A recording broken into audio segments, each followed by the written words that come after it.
그때 사람들이 예수께 안수하고 기도해 주심을 바라고 어린아이들을 데리고 오매 제자들이 꾸짖거늘 예수께서 이르시되 어린아이들을 용납하고 내게 오는 것을 금하지 말라. 천국이 이런 사람의 것이니라 하시고 그들에게 안수하시고 거기를 떠나시니라. 아멘. 기도하겠습니다. 주신 아버지 하나님, 성령으로 우리에게 안수하시고 우리에게 하나님의 성품과 하나님의 질투와 하나님의 거룩하심을 알게 하시며 우리가 갖추게 하시며 또한 그대로 살아갈 수 있도록 은혜 주셔서 감사합니다. 우리에게 허락하신 이 말씀, 살아있는 동안에 듣는 말씀이고 숨 쉬는 동안에 읽을 수 있는 이 말씀, 오늘도 우리에게 주셨사오니 감사히 듣고 또한 우리의 신앙을 다시 한번 확인할 수 있게 하여 주시고 내가 과연 어느 편에 서 있는 자인가를, 내 자신이 어디에 서 있는가를 확인할 수 있는 복된 시간이 되게 하옵소서. 우리 주님을 따르고 싶습니다. 아버지 하나님, 정말 한 번 사는 인생이기 때문에 주님을 따르고 싶습니다. 성령이 이 시간도 우리의 마음을 사로잡아 그리스도께 복종케 하여 주시옵소서. 예수 그리스도 이름으로 기도하옵나이다. 아멘. 여러분, 군인들이요, 훈련소 하면 몇 주 신병 교육을 받는지 아십니까? 옛날하고는 좀 다르지만 요즘에 한 6주에서 5주 받습니다. 5주 받으면 어떻게 되냐면요, 제법 군인 같아요. 군복이 처음에는 어울리지 않아요. 애들이 아주 입기는 입는데 같은 군복이라도 어색하게 그지없고 군화끈도 못 매고 허리도 어떻게 차야 될지도 모르고 뭐 하여튼 웃겨요. 그런데 한 5주, 6주 정도 지나가면 짝대기 하나만 딱 붙여놔도 군인같이 보여요. 우리 아들들 휴가 나올 때 보면 아시죠? 처음에 훈련소 딱 입소할 때 어머니 아버지를 향하여 경례하면 경례 이러고 할 때 얼마나 어설프고 이상한지 몰라요. 그런데 첫 휴가 나고 딱 보면 애가 어느새 군인 같아요. 그렇죠? 그게 몇 주 안 걸립니다. 그런데요, 우리가 지금까지 살면서 볼 때 기록상 뭐 국가의 기록이든 뭐 방송 기록이든 무슨 다큐멘터리가 됐든 뭐가 됐든 간에 서적의 기록이든 간에 성경의 제자들만큼 안 변하는 인간들이 없어요. 여러분, 만약에 예수님의 공생의 3년을 우리가 처음 봤다 치고요, 이게 첫 번째 해다, 두 번째 해다, 예수님의 마지막 예루살렘 여행할 때 사건이다, 이런 걸 구분하지 않고 토막토막 그 사건들을 1, 2, 3, 4, 5번 나눠가지고 섞어가지고 딱 펼쳐준 다음에 우리 보고 연대순으로 정리하라 하면 여러분 하실 수 있을까요? 이게 물론 우리가 이제 성경을 많이 안 봤다는 부끄러움 뭐 그런 게 아니고, 예수님과 제자들 사이에 있었던 일을 처음에 예수님이 제자들을 부른 이후부터 마지막 예수님 십자가 달려 죽으시기까지 맨 마지막과 끝은 너무 알기 쉬우니까 빼고, 이렇게 부르시는 장면 빼고, 십자가 지는 그때 사건 빼고, 아시겠죠? 빼고 뭐 갈릴리 다니시고 유대 다니시고 나사렛으로 가시고 이렇게 다니시면서 사역했을 때 바리새인과 서기관도 논쟁하시고 병자들 고쳐주시고 막 이런 일 하셨을 때 그 사건을 시기별로 정리해 놓지 않고 5, 6가지 딱 정한 다음에 순서 섞은 후에 우리 보고 정리해 보십시오, 연대순으로 한번 정해 보십시오 하면은 자신 있으십니까? 없죠. 왜 그럴까요? 그 예수님이 그 예수님이에요. 근데 이건 이상하지 않아요. 만약에 예수님이 변했다면, 예수님이 시간이 갈수록 발전을 해가신다면 신이 아닙니다. 그죠? 발전이라는 것은 그 전에 부족함이 있다는 거예요. 왜 하나님이 전지하시냐면요, 전지하지 않으면 지식이 채워진다는 얘기거든요. 그러면 그 전에는 지식의 부족함이 있다는 거예요. 사람이 어떻게 지식이 채워지냐면 학습과 경험으로 채워집니다. 그러니까 하나님이 학습이 필요하고 경험이 필요하다는 이런 말이 돼버린 거예요. 그런데 못된 그런 신학자들이 있어요. 이른바여 과정신학자라고 그럽니다. 하나님에게도 과정이 필요하대요. 그럼 피조물로 격화시키는 거예요. 자, 예수님에게서는 3년 동안 변화가 없는 것이 당연합니다. 원래 그분이 그분이어야 돼요. 그죠? 회자라는 그림도 없고 여상한 분이라고 했어요. 늘 똑같은 분이라고. 그래야 우리가 신뢰할 수 있죠. 그런데 제자들은 달라야 돼요. 그렇지 않습니까? 제자들은 말이죠, 첫 설교 될 때하고 마지막 3년째 마지막 설교 될 때하고는 달라야 되는데 여러분 지금 자신 없다 그랬죠? 그건 뭐예요? 변했다는 거예요? 안 변했다는 거예요? 안 변했다는 거예요. 그렇죠? 안 변했어요. 어쩌면 더 거꾸로예요. 예수님을 이제 막 만난 사람들, 예수님에서 어떤 기적을 맛보지도 못했고 예수님이 무슨 나의 병을 고쳐준 것도 아닌데 지나가다가 세리 마태야 나 좀 따라와 오늘 할 때는 그렇게 아주 극단적인 결단을 내린 인간이었단 말이에요. 그죠? 그런데 어떤 사람들이 예수님을 따라온 걸 이해를 못해요. 한번 생각해 보세요. 여러분 지금 오늘 부모가 애들을 데리고 안수해달라고 데리고 왔어요. 이거는 유대인의 생활에서 일상적인 거, 일상적인 거. 별 문제가 안 돼요. 안수라는 건 말이죠. 말 그대로 축복이고요. 권위를 이양해 승계해 줄 때 하는 게 안수예요. 신명기에 보면 모세가 여호수아에게 안수하였더니 이 모세에 있던 지혜의 영이 여호수아에게 임하여 백성이 여호수아의 말을 모세의 말처럼 따랐더니 이렇게 되어 있다고요. 짐승에게 안수하는 것은 책임을 전가하는 거고요. 사람에게 안수할 때는 그 사람에게 내가 가지고 있는 능력과 권위와 지혜 이것을 그대로 넘겨주는 표시로 안수를 하는 거예요. 그러니까는 우리가 안수는 자기보다 낮은 사람이나 못한 사람이 받는 게 아니죠. 안수해달라는 것은 마음이 겸손하면서도 당신의 그 성품, 당신의 그 능력, 그 권위 나는 이것을 원한다 이런 뜻이에요. 철저하게 신뢰하지 않으면 할 수가 없는 거예요. 그러니까 이 엄마가 애들을 데리고 왔어요. 그래서 우리 애기 좀 안수해 주세요 이러고 왔는데 제자들이 막았다는 얘기입니다. 그런데 이게 이상합니까? 전혀 이상한 게 아니죠. 오히려 예전에 그물로 고기 잡던 인간들이 그물 버리고 온 게 더 이상해요. 그 비싼 수천만 원짜리 배를 버리고 온 게 더 이상하다고요.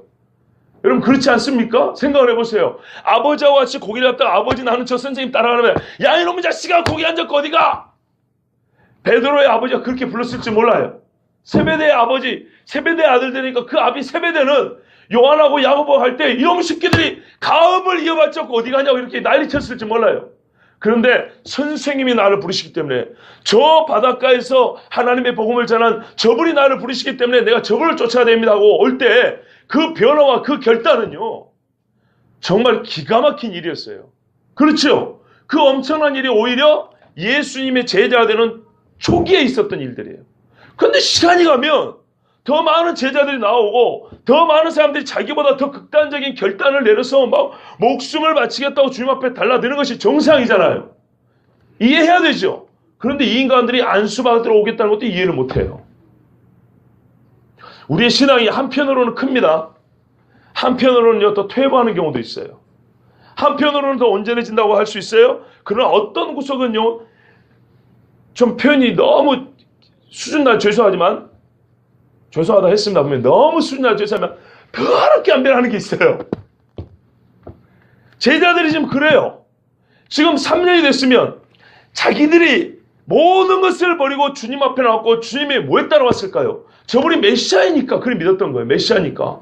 메시아를 만났으니까 빌립이 그잖아요. 메시아를 만나러 와봐라. 그렇지 않습니까? 그렇게 믿고 따랐기 때문에 자기들이 이전에 갖고 있던 모든 것을 버릴 수 있었어요. 똑같아요. 바울도. 바울이 말하면 내가 지극히 작은 사도들 중에 지극히 작다 그랬어요. 지극히 작은데 어느 정도냐? 이전에 알고 있던 지위와 지식을 딱 똥으로 여겼다 그랬습니다. 그러면은 나의 앞선 제자들 사도들도 똑같이 그랬다는 얘기예요. 그물을 똥으로 여기고 배를 똥으로 여기고 일가 친척의 가업을 승계받고 이 동네 유지가 되는 것을 배설물로 여기고 그러고 왔다는 얘기예요. 이게 사도들입니다. 그런데 왜 이 사람들이 세상에 자기들도 메시아를 따르겠다고 모든 것을 버리고 온 사람들이 그렇게 극단적인 결단을 내린 것도 아니고 예수님이 계시니까 엄마가 애를 좀 데리고 와서 축복기도 좀 해주세요 한 걸 왜 이렇게 말렸을까요? 이해가 되십니까? 그래서 저는 정말 이해가 잘 안 돼요. 이해가 되면서도 안 돼요. 이해가 되면서도 안 되기 때문에 이 안 되는 부분에 대해서는 고민이 필요하고요. 이거는 우리가 진짜 깊이 생각을 해봐야 돼요. 우리 자신의 신앙을 돌아볼 수 있는 계기가 여기에 있다 그 말입니다. 이해가 되는 부분은 우리를 돌아볼 별로 그런 이유가 없어요. 이해가 되는 것들이니까. 그런데 이해가 안 되는 이 부분은요. 혹 우리도 3년을 따라다니고 아니 곱하기 10을 해서 30년을 주님을 따라다니는데 내가 나를 볼 때 이 부분은 참 많이 변했는데 이것만큼은 내가 끈질기게 주님하고 줄다리기 하고 있는 부분이 있어요. 근데 과거에 내가 그걸 했던 거예요. 내가 그걸 했는데도 불구하고 남이 그걸 할 때는 이해를 못하고 끝까지 그 사람에 대해서 불편한 생각을 갖고 이제 불편한 뭔가를 가지고 판단하는 그런 게 있어요. 있지요? 있더라고요. 자, 오늘 이거를 여러분 한번 생각하시면서 오늘 말씀 다시 보겠습니다. 18장 초반부에 예수님이 어린아이 하나를 데리고 앞에 세운 다음에 너희가 이 어린아이 같지 아니하면 결단코 천국에 들어가지 못하리라 말씀드렸습니다. 오늘 왜 이 말씀이 또 기록이 되어 있을까요? 거의 같은 말이 반복되어 있지 않습니까? 그렇게 생각하실까봐 제가 미리 서론을 한번 말씀드린 거예요. 같은 뜻이 아니에요. 같은 이야기가 아니에요. 어린애가 둘이 와 있고 너희가 어린아이와 같아야 한다. 어린아이 같은 이걸 얘기하니까 우리 같은 이야기인 줄 같은 주제인데 주제가 완전 다릅니다. 예전에 18장을 말씀드려 이랬어요. 뭐라느냐면 제자들이 지금 어떤 상황이냐면 누가 높으냐를 얘기하고 있었어요. 천국에서는 누가 높으니까. 그래서 예수님이 너희가 착각하는데 높으냐가 문제가 아니라 과연 구원을 받을 수 있느냐가 진짜 문제다 그랬지. 그래서 말하면 너희가 돌이켜. 제가 이 설교할 때 우리 강희영 집사님의 강력한 어떤 그 호응을 제가 기억하는데 오늘 하품으로 호응해 주셨어요. 뭐라느냐면 너희가 돌이켜 어린아이와 같이 되지 아니하면 지금 상태가 어쨌다는 거예요. 어린아이 같지 않다 그랬어요. 결단코 천국에 들어가지 못하리라. 완전 충격적인 말씀을 했다 그랬어요. 그렇죠? 이것도 왜 3년을 따라다녔는데 너희가 돌이켜 지금 이러고 있는데 이렇게 돌이켜갖고 네 눈앞에 있는 이 어린아이처럼 되지 않으면 천국에 못 들어간대요. 이 상태로는 못 들어간대요. 높으냐의 문제가 아니고 착각하고 김치국물 먼저 마시고 있다 이 말이에요. 높으냐 낮으냐 문제가 아니고 구원을 받을 수 있느냐 못 받느냐 이게 문제다. 이게 18장의 주제라고 그랬습니다. 이게 말씀이에요. 근데 오늘은 어떤 말씀이냐면요. 오늘의 어린아이는 어린아이와 같아야 천국에 들어간다를 반복해서 가르쳐주는 말씀이 아니에요. 물론 그게 포함이 안 됐다고 볼 수 없지만은 큰 주제는 좀 달라요. 그래서 제가 아까 미리 그 이야기를 해드린 거예요. 3년 동안 제자들의 변화를 우리가 찾을 수 있겠냐. 이거를 이 구별하기 쉽게 하려고 18장과 19장의 차이를 말씀드리려고 미리 그걸 말씀드린 거예요. 자 보십시오. 예수께서 이제 한참 유대 땅에 오셔가지고 사람들에게 교훈하고 설교하시면서 가실 때 예수께서 안수하고 기도해 주심을 바라고 어린아이들을 데리고 왔다 그랬어요. 누가 데리고 왔을까요? 사람들이죠. 이 사람들은 부모이죠. 부모가 아이를 데리고 예수님께 나오는데 안수하고 기도해 달라고 데리고 왔어요. 자, 그런데 제자들이 꾸짖었어요. 누구를 꾸짖었을까요? 그렇죠. 정답입니다. 그 부모, 대개는 엄마라고 볼 수 있겠죠. 예, 우리 식으로 이해하기 쉽게 뭐 엄마들을 꾸짖은 거예요. 그러면 여기서 대립관계는 제자들과 아이들입니까? 아니면 제자들과 엄마들입니까? 그렇죠. 또 예수님이 아이들을 용납하셨습니까? 배척하셨습니까? 용납하셨죠. 근데 제자들은요. 오지 말라고 막 꾸짖었다고 그랬죠. 나무랬다고 그랬어요. 이걸 볼 때 뭐예요? 여기서 지금 대립관계는 아이들과 제자들이 아니에요. 18장은 예수님이 아이들과 제자들을 대립관계로 세운 거예요. 이해되시죠? 제자들이 처음부터 아이들을 맡고 뭐 이런 건 아닌데 그들끼리 막 누가 높니 낮니 얘기할 때 이들의 이 무리하고는 정상반되는 그런 무리들을 예수님이 설정해서 가르쳐 주시라고 애를 하나 끌어당긴 거예요. 이 아이와 너희가 다르다 이 이야기한 거예요. 근데 지금 이 상황은 제자들이 아이들을 뭐라 한 게 아니고 애들은 말을 못해요. 엄마 아빠가 애를 데리고 막 그 좁고 복잡한 데 나오려고 하니까 꾸짖었다는 말을 통해서 알 수 있는 게 뭐냐면 우리가 이런 거 있죠. 정치인들이 유세하러 다닐 때 좀 비키세요 막 이런 거 있죠. 그 비슷하게 생각하시면 돼요. 어떤 분들은 너무 시대적인 배경을 너무 열심히 봐가지고 이렇게까지 해석한 사람이 있어요. 이 신약 시대는 말이죠. 명예와 수치 구조라는 게 있어요. 모든 일을 명예 아니면 수치 뭐 들어보셨죠? 그러니까 애들은 보는 대로 말해버린단 말이에요. 그러니까 이 애들이 와가지고 예수님과 제자들이 가는 것을 보고 가까이 오면 그대로 보고 어디 가서 소문낸다는 거예요. 그러면 혹시라도 예수님과 제자들에 관하여 수치스러운 이야기들 좀 부끄러운 이야기들이 소문나면 안 좋잖아요. 그래서 못 오게 막았다는 거예요. 나는 정말 바보 같은 해석이라고 생각을 해요. 왜 그러냐면요. 여러분, 예수님의 삶에서 수치스러운 모습이 있었다면 지금까지 이 많은 사람들이 따라오지도 않아요. 그죠? 지금까지 예수님 앞에 안수받은 애들이 몇 명이고 병 고침 받은 애들이 몇 명이고요. 그죠? 지금까지 예수님의 사역을 봤을 때 예수님과 제자들의 삶에서 유대인들에게 수치될 만한 일이 있었다면, 그런 게 있었다면 이미 율법 논쟁으로 끝났어요. 그런 거는 바리새인들이 이기지도 못했어요. 그런데 이거는 그렇게 지나치게 배경 지식을 가지고 성경 해석을 하는 거예요. 누차 조심하라 합니다. 배경 하다가 메시지를 놓쳐버린다고요. 그 이야기 아니에요. 그 이야기 아니고 쉽게 생각하시면 돼요. 유대인들이 지금 이 예수님의 마지막 예루살렘에서는, 여행에서는 사람들이 이번에는 뭔가 좀 다르다는 감을 잡고 있단 말이에요. 그래서 막 몰려들었어요. 구름같이 몰려들어요. 그런데 이 바쁘고 제자들도 이제 조금 우쭐했을 거 아닙니까? 근데 이 좀만한 애들까지 와가지고 막 안수하고 복잡하고, 그죠? 이왕이면은 우리도 이제 선거철에 표가 되는 어른한테 가지 애들한테 가겠습니까? 안 그러죠? 그런 것처럼 어른들에게, 우리도 그래요. 같은 사람이면 어른들 신경 쓰지 누가 애들한테 신경 써요. 큰 잘못이라보다는 우리 인간의 기본적인 마음을 얘기하는 거예요. 그러니까 제자들이 저기 그 아줌마들 저기 뒤로 가세요. 예? 저기 좀 비키세요. 예? 선생님 좀 가시게. 이런 식으로 이제 못 오겠다는 거예요. 그리고 또 좀 심하면, 아따, 이 아주머니가 진짜 정신없게 하네. 막 이런 식으로 좀 심한 말 했다, 이 말이야. 꾸짖었다는 얘기가. 자, 여기서 대립관계 누구라고요? 제자들하고 이 아이들의 부모들, 사람들이니까 엄마일 가능성이 제일 크지만 하여튼 이 부모들하고 대립관계예요. 자, 그러면 여기서 제자들의 이 모습을 예수님이 고쳐주시려 할 때 어떻게 고쳐주셔야 될까요? 이 아이를 데리고 온 어머니의 마음하고 제자들의 지금 심정을 딱 끄집어가지고 둘이 이렇게 대비시킨 다음에 너희가 이 어머니들의 마음과 같지 않도다, 이렇게 가르쳐줘야 되겠죠. 또는 나 예수는 저 아이들이 내게 오는 것을 금하지 않노라, 용납하고 금하지 말라 그랬죠. 그러면 제자들은 용납 안 하고 금해버렸잖아요. 제자들과 예수님의 마음이 반대죠. 그러면 이렇게 말해줘야 되는 거예요. 너희의 마음이 지금 내 마음과 어떻게 다른가 하면 이렇게 교훈을 해줘야 되죠. 그런데 이상한 건 뭐냐면 예수님이 그렇게 가르쳐주지 않았다는 거예요. 어린아이들이 내게 오는 것을 용납하고 금하지 말라, 천국이 이런 자의 것이나, 또 이런 얘기를 했다는 거예요. 이 제자들이 아이를 반대한 게 아니에요.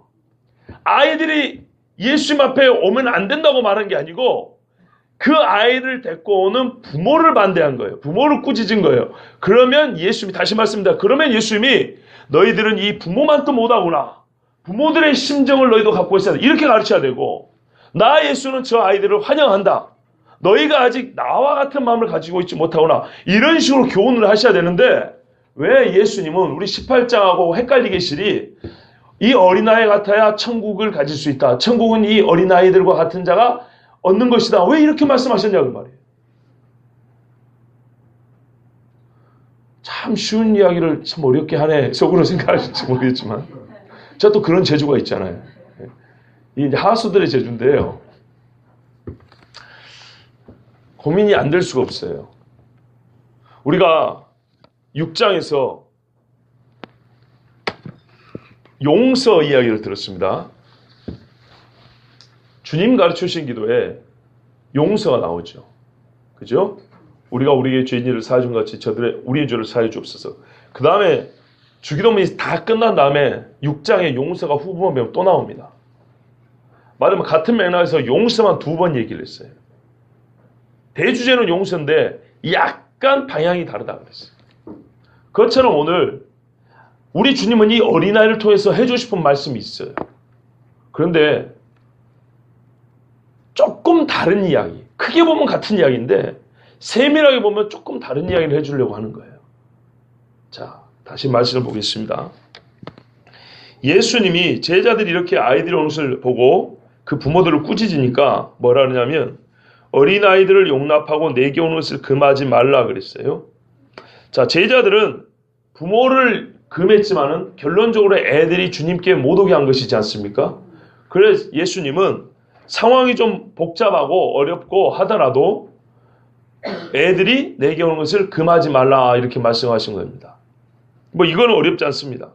그러면서 천국이 이런 사람의 것이니라. 즉 이 어린아이들과 같은 자들의 것이니라 그랬어요. 저번에 말씀드렸기 때문에 이거는 다시 복잡하게 말씀 안 드립니다. 이런 자, 어린이라고 해서 다 구원받는 것이 아니라 어린이가 갖고 있는 기본적인 어떤 성품을 얘기하는 거죠. 그것은 그냥 겸손을 말하는 게 아니고요. 매우 의존적 겸손을 말합니다. 부모 의존적입니다. 생존을 위해서 부모를 의존합니다. 그와 같이 예수님을 영적인 생존을 위해서 의존하는 그런 자세를 말합니다. 그리고 아이들은 여러분 우리 그냥 너무 단순한 겸손 이러면 그런 게 아니에요. 수용적인 겸손입니다. 매우 수용을 잘합니다. 그러면 그런다고 아니라 하면 아니라 그러죠. 그렇죠? 우리 주님 말씀에 복잡하게 말이죠. 신학자들이 그냥 어려운 말들 만드는 거지 그러지 말고 주신 그대로 들리는 그대로 받아들이는 그 수용성을 말합니다. 이게 진짜 겸손이 이게 영접하는 거예요. 그러니까는 주의 말씀을 들을 때 생명을 얻고자 하는 마음으로 주시는 그대로 받아들이는 이런 자가 천국을 들어간다 이 말입니다. 예수님이 지금 그 말씀하셨어요. 그러니까는 예수님이 볼 때 이 아이들을 데리고 오는 부모가 여러분 예수님이 지금 어떤 한편에서는 거짓 선지자라고 그러고 한편에 메시아라고 그래요. 그러면 이 아이들을 예수님 앞에 데려와서 안수받겠다는 부모는 예수님을 거짓 선지자 정도로 믿었을까요? 아니죠. 메시아로 믿었겠죠. 선지자라 할지라도 아주 특별한 선지자로 믿었다는 겁니다. 믿음이 있었다 이 말입니다. 그 믿음 있는 부모가 내가 믿는 예수님에게 이 아이를 축복해달라고 지금 데리고 온 거예요. 자, 여기 알아둘 게 뭐라고? 믿음입니다. 이 지금 다가오는 아이들 그 어머니와 그 아이에게 뭐 있어요? 믿음이 있어요. 믿음이. 자, 그러면 이런 자들이 이제 천국에 갈 수 있는데 뭐랄까요? 예수님은 이 사람들의 속을 알고 있습니까? 모르고 있습니까? 알고 있죠. 봐보세요. 그냥 오느니까 나는 사람이 많으니까 누가 오든지 간에 축복해 준다 그런 얘기가 아니고 예수님이 지금 이 자리에 이 유대 사회에서 나에게 안수를 받으러 온다. 이 말은 내가 누군지 아는 자다 이런 말입니다. 내가 누군지 알고 나를 메시아로 믿는 자라 이런 뜻입니다. 그러면 예수님은 그들의 속에 있는 믿음을 지금 보고 계세요? 안 보고 계세요? 보고 계시죠? 보고 계시니까 예수님이 하신 말씀은 저들을 막지 말라. 지금 나에게 오는 바로 이 사람들이 바로 이런 자가 사람들이 뭐라 해도 나를 메시아로 믿고 나에게 와서 안수를 받겠다고 지금 달라붙는 저 사람들이 천국에 들어갈 사람이다 이런 말이에요. 자, 그러면 여러분 우리가 예배 시간에 밖에서 들어오는 사람들이 있어요. 우리 교인이면 여러분 막습니까? 안 막습니까? 안 막죠. 그런데 노숙자들이 가끔 들어오면 막아요? 안 막아요? 왜 막습니까?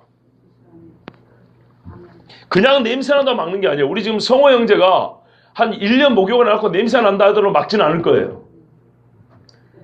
안 막아? 안 막아요. 그렇다고 1년 동안 그냥 그렇게 살라는 얘기가 아니고 왜냐하면 우리가 누군지 알기 때문이죠. 그런데 같이 병들고 냄새나고 좀 사람이 모자라게 보인다 할지라도 우리 교인이다 하면은 안 막아요. 어떻게 해서라도 예배 드릴 수 도와준단 말이에요. 그런데 이 예배를 방해해야 할 자다. 우리하고는 다른 부류에 속한 자다. 다른 영적 성격을 가진 자다 하면 어떻게 해요? 아무리 말끔하게 차려봐도 이단이라고 하면 여러분 막아요? 안 막아요? 막겠죠? 그러니까 이런 말이에요.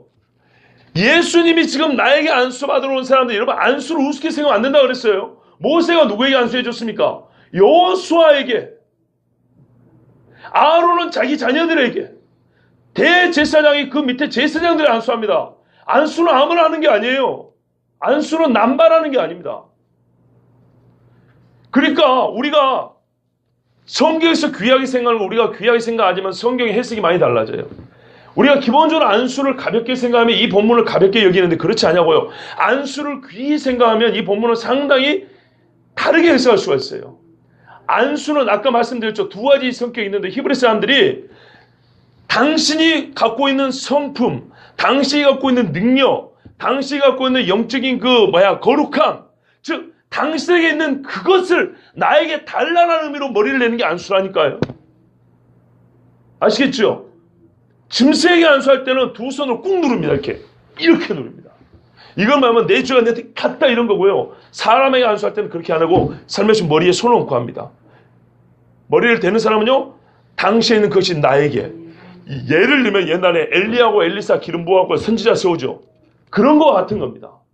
그걸 바라고 왔다는 거예요. 그렇다면 여기 온 사람들은 예수님의 정체에 대하여, 예수님이 누구신가에 대하여 그렇지 않은 사람들과는 달리 알고 믿음을 갖고 왔다는 얘기입니다. 그렇죠? 자, 그러면 제자들이 막으면 됩니까? 안 됩니까? 안 되죠.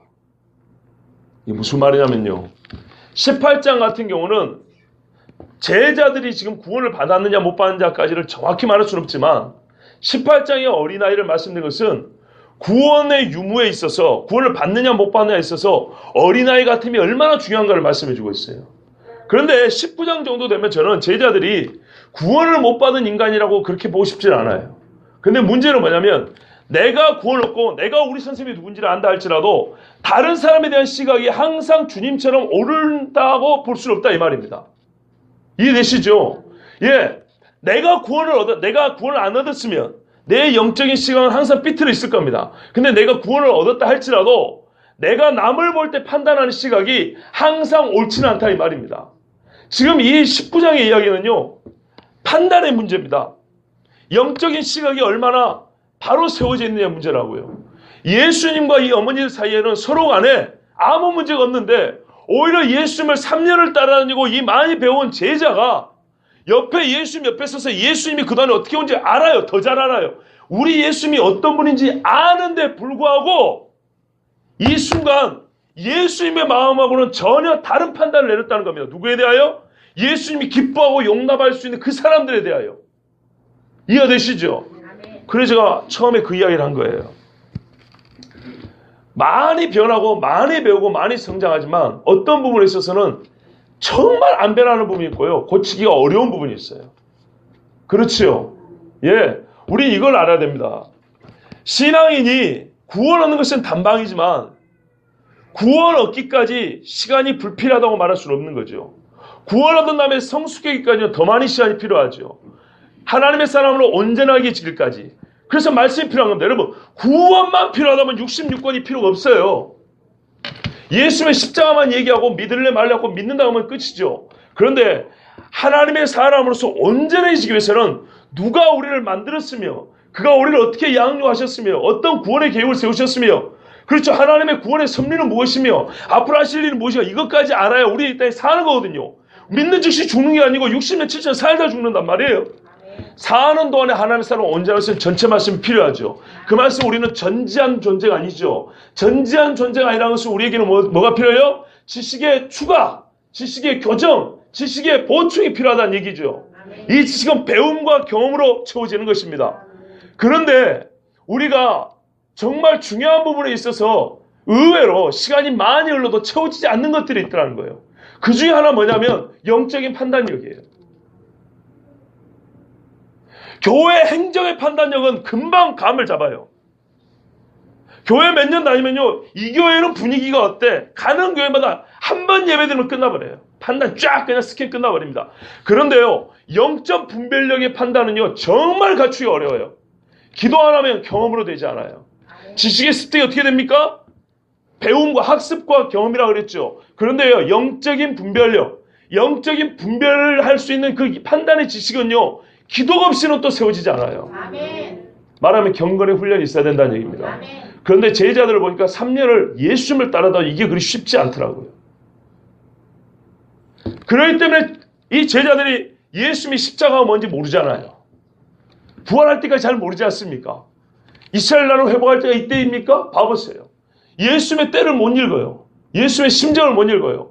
그 큰 주제가 됐던 어린아이가 가까운 주제가 됐던 간에 영적인 분별력, 영적 판단력, 쉽게 말할 때는 아군인지 적군지를 판단하는 것부터 시작해서 주님의 속에 무엇이 들어있는지 무슨 생각하는지 어떤 시기에 무슨 일을 하실 것인지에 대한 그런 분별력이 우리에게는 너무너무 부족하다는 걸 깨닫는 거예요. 우리의 신앙생활 10년 전에 나와 5년 전에 나와 1년 전에 나와 지금의 나를 여러분 시기 몇 년 또 연도 안 붙이고 그대로 에피소드 사건 하나하나씩을 따로따로 기록한 다음에 섞어놓으면 그 순서대로 정할 수 있겠습니까? 아니 나 말고 다른 사람이요. 여러분 살짝 웃는다는 것은 우리가 서로 알거니와 이 부분에 있어서는 영적인 분별과 판단에 있어서는 정말 이 성장이 그렇게 빠르지 않고 성장하는 것 같으면서도 꽤나 실수가 많다는 것. 우리가 그걸 인정한다 이런 말입니다.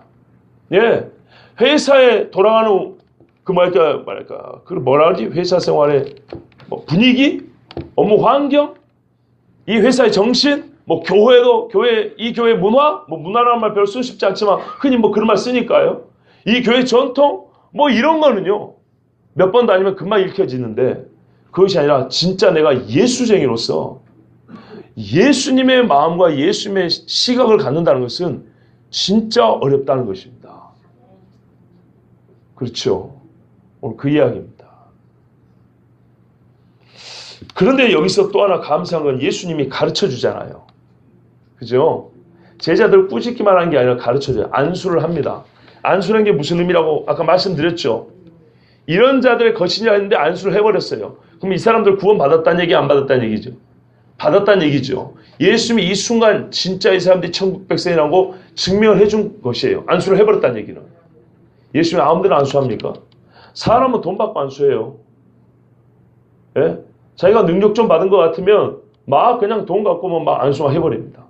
그런데 그게 아니고 예수님 절대 그런 분 아니죠. 그죠?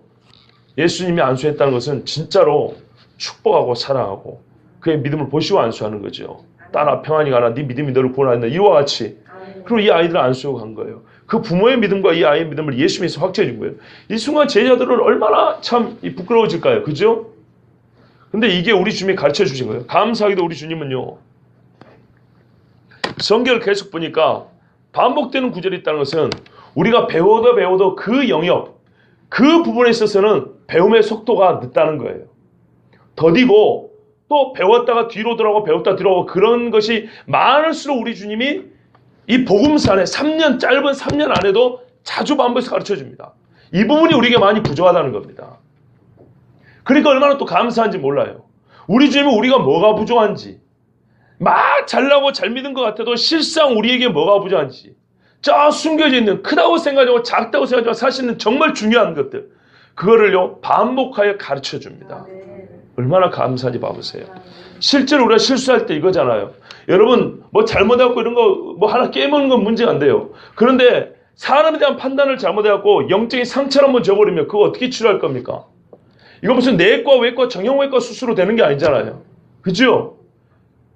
다친 거는 병원 며칠 되면 되지만 한 영혼을 쓰러뜨려 버리면요 몇 날 며칠 울며 기도해야 됩니다. 그래도 될까 말까예요. 이거를 그대로 놓고 와버리면 이거를 이제 우리의 실제 생활을 봐보세요. 어떤 사람이 진짜 예수를 잘 믿는데 내가 저 사람을 완전히 사이비로 판단을 내려버렸어요. 주님 앞에 가까이 오지 말라고. 우리 교회는 당신 같은 사람 안 받는다. 이렇게 해버렸어요. 자, 그럼 어떻게 해야 되죠? 그 영혼이 받을 상처는 어떻게 해야 합니까? 그분은 진짜 예수님하고 아주 친해요. 살겠다 그런 거예요. 주님의 축복을 바라고 온 거예요. 그런데 예수님도 아닌 주제에 내가 그 사람을 배척해버렸어요. 그거 어떻게 할 겁니까?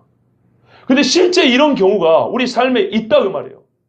1대1의 개인이 됐건 단체가 됐던 공동체가 됐던 간에 이런 일들이 꽤 많아요. 그런데 이게 또한 착각이 쉬운 거예요. 내가 그런 판단할 능력이 있는 것처럼. 그런데 실제 그렇지 않아요. 다시 말씀드립니다.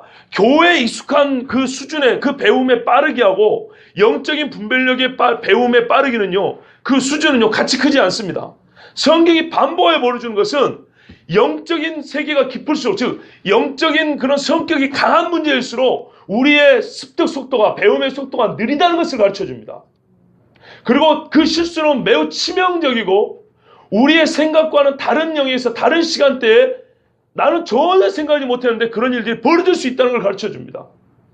바로 그것이 더 중요하기 때문에 무엇을 먹느냐 마시냐 문제가 아니에요. 떡을 가지고 왔느냐 안 하느냐 이거 갖고 왜 걱정하느냐. 예수님이 그랬어요. 진짜 걱정은 너희 속에 있는 누룩이라고 그랬거든요. 그렇죠? 그래서 우리 주님은 바로 그 문제에 있어서는 반복하여 가르쳐주고 있다는 겁니다. 쉽게 말해서는 우리가 함부로 남을 판단하지 맙시다 그럴 수 있지만 이걸 좀 더 깊이 보면 제자들은 3년 동안 예수님을 따라다니기 때문에 마치 사람들이 보기에는 예수님의 오른팔 왼팔 거의 예수님 비슷하게 보였을지 몰라요. 그러나 비슷하게 보였을지 몰라도 실제로 예수님과 같은 영적인 분별력과 판단력 즉 예수님과 같은 영성을 지닌다는 것은 별개의 문제라는 거예요. 그건 너무 어려운 거예요. 3년이 지나놓고도 아까 처음에 이야기로 돌아오면 그 에피소드 사건 하나를 흩어놓고 순서를 정해보면 못할 정도로 거의 진전이 없다고 할 정도로 이거는 그렇게 어려운 거예요. 그런데 우리가 아시다시피 언제 이게 확 변해버립니까? 오순절 성령 강림 이후에 완전히 하나님의 생각, 그리스도의 생각에 사로잡혀버리죠. 그렇게 되는 거예요. 시간이 많이 끌어졌다고 예수 옆에 오래 붙어 있었다고 이게 되는 게 아니에요. 그런데 우리 주님이 진짜 주고 싶었던 뭐예요? 성령이 너에게 임하시면 권능이 임하고 너희가 내 증인 된다 그랬죠. 그리고 그때는 성경을 예수님의 시각으로 보게 돼요. 구약을 숱하 읽어도 이게 예수님과 무슨 상관인지 몰랐는데 이제는 성령을 받고 오니까 성경조차 우리 예수님에 대한 시각, 누가 예수님과 가까운 자고 누가 예수님과 먼 자고 누가 예수님의 대적이고 누가 적그리스도고 누가 신자인지 확연히 드러나죠. 그러니까 아나니아 삽비라 아니지 누구지? 거짓말하는 사람 있잖아요. 아나니아 삽비라 맞나요? 예. 네가 성령을 속이느냐? 여기서 판단을 잘못하면요 그 생명에 책임을 져야 됩니다. 근데 베드로의 판단 어때요? 정확하죠. 성령이 충만하고 주의 말씀이 가득하니까 말씀의 기준으로 가지고 성령의 감동을 받아 하니까 사람을 죽고 이거는 막는 문제 아니고 사람이 사느냐 죽느냐의 문제에 있어서 정확한 판단이 나오죠. 우리가 기도해야 될 게 이런 게 아니겠습니까? 거짓 영이 들어오면 우는 사자처럼 영혼들을 물고 간다잖아요. 지금 교회가 구해야 될 기도 제목이 뭘까요? 하나님 우리에게 영 분별함을 주시옵소서. 우리 주님처럼 환영해야 될 자와 배척해야 될 자, 싸워야 할 자와 화친해야 될 자가 누군지 분별할 수 있게 해주옵소서. 그러면 우리 하나님의 말씀으로 갖춰주시고요. 성령의 감동을 강하게 이끌어주시면 사무엘도 보세요 여러분. 사무엘조차도 대선자 사무엘조차도 주여 이 사람이니까 안수해버렸으면 어쩔 뻔했어요. 예? 내가 보기에 이 사람에게는 하나님이요 이 사람인 것 같은데요 아니다. 혹 이 셋째입니까? 아니다. 넷째입니까? 아니다. 그러면 7명 다 지나갔는데요. 그럼 누굽니까? 이 집에 아들이 하나 남았다. 그치요? 대선자조차도 항상 하나님 앞에 깨어있지 않으면 그리 어두운 겁니다. 나단도 그렇잖아요. 여호와의 성전 짓는 게 나쁜 일이에요? 좋은 일이에요. 그쵸? 좋은 일이라서 하나님께 안 물어보고 그럽시다 했어요. 왕이시여 이 일은 여호와께서 기뻐하시는 일입니다. 성전을 지으시옵소서. 그 밤에 돌아올 때 하나님이 내가 언제 짓는다 그랬냐? 네가 내 말을 무시하는구나. 내가 분명히 모세 시절에 뭐라고 말했냐면 내가 너에게 약속의 땅을 주고 사방을 평안케 할 때 그때 이 아브라함의 씨 중에 한 아이가 나서 내 집을 지을 것이다 그랬는데 네 마음대로 누가 내가 말한 말을 거역하고 누가 네 마음대로 다윗에게 성전 지으라고 말하라 그랬냐? 하나님이 책망을 했어요. 나단 선지가 그 뒷날 가서 하나님이 아니랍니다. 제가 잘못 말했습니다. 다윗이 얼마나 실망했을까요? 그 전에 한 번 더 기도했으면 다윗이 그렇게 실망을 안 할 수 있었겠죠. 그렇죠? 다윗이 하나님을 얼마나 사랑합니까? 예? 정말 생명보다 더 사랑하는 게 다윗 아닙니까? 하나님을 사랑하는 사람. 하나님 사람은 다윗 사람 쫓아갈 자가 없잖아요. 그 사랑하는 마음으로 일평생 모은 것을 내가 주의 전을 짓고 죽겠습니다 했는데 예 하니까는 너무 좋았고 그 밤에 흥분하고 잠을 못 잤겠죠. 근데 뒷날 아침 되니까 와가지고 아니랍니다. 그만큼 대선지자조차도 깨어있지 않으면 하나님의 시각, 하나님의 판단을 가지기는 어렵다고 말합니다. 한 번 얻다고 이게 지켜지는 게 아니에요. 부단히 성령 충만해야 되고요. 부단히 주의 말씀에 붙어 있어야 돼요. 오늘 새벽에 들으셨잖아요. 광야 2세대들입니다. 누가 죽었습니까? 그 마음이 여호와 앞에서 떠나 바알볼에 합한 자들 죽었고 뭐라 했으면 누가 생존했냐면 그 마음이 여호와께 붙어 있어서 떠나지 아니한 너희는 생존하느니라 그랬죠. 이것은 주님 오실 때까지 우리가 싸우는 최고의 영적 전쟁입니다. 단순히 누군가를 함부로 판단하지 않기 위해서 그것도 죄니까요. 그러지 않기 위해서이기도 하지만은 진짜 하나님의 심정으로 하나님과 같은 눈을 가지고 이 세대를 한치의 오차 없이 헛된 세월이 아니라 진짜 하나님의 사랑으로 바르게 살아고 마지막 시대를 살아가는 마지막 성도답게 살기 위해서는 주님 앞에 몇 년을 붙어 있었건 그게 상관이 있는 게 아니고 주의 마음에 내 마음이 붙어 있느냐 떠나지 아니하냐. 우리가 사도행전적으로 말하면 성령이 충만하고 여호와의 말씀이 입에 가깝고 마음에 새겨졌느냐. 민수기적으로 말하면요 하나님의 말씀이 돌판에 새겨진 게 아니고 이 돌판에 새겨진 심중의 법이 되었느냐. 교회는 2차입니다. 그런데 안타깝게도 마치 오늘 우리를 보는 것처럼 제자들이 예수님 저희 같은 이 시답자는 목사가 아니라 예수님을 3년 이상 따라다녔음에도 불구하고 이 부분에 있어서는, 이 영적 분별력에 있어서는 정말로 훈련이 더디고 배워서 갖추기가, 그 능력을 갖추기가 그렇게 어렵다는 겁니다. 그러므로 여러분, 너희가 섰다고 생각하는 사람은 넘어질까 조심하라 그랬죠. 우리는 부단히 이 문제에 있어서는 하나님 앞에 기도해야 되겠습니다. 겸손하게 내가 살고 교회가 살고 이 마지막 시대에 많은 사람을 주께로, 진짜 주께로 오는 사람을 용납하여 올 사람을 오게 할 수 있기 위해서는 우리가 진짜로 깨어있는 영성, 주님과 같은 영적 분별력을 가져야 되겠습니다. 이를 위하여 기도하고 이 능력이 구비되어서 정말로 우리 주님을 기쁘시하는 저와 여러분 되기를 원합니다.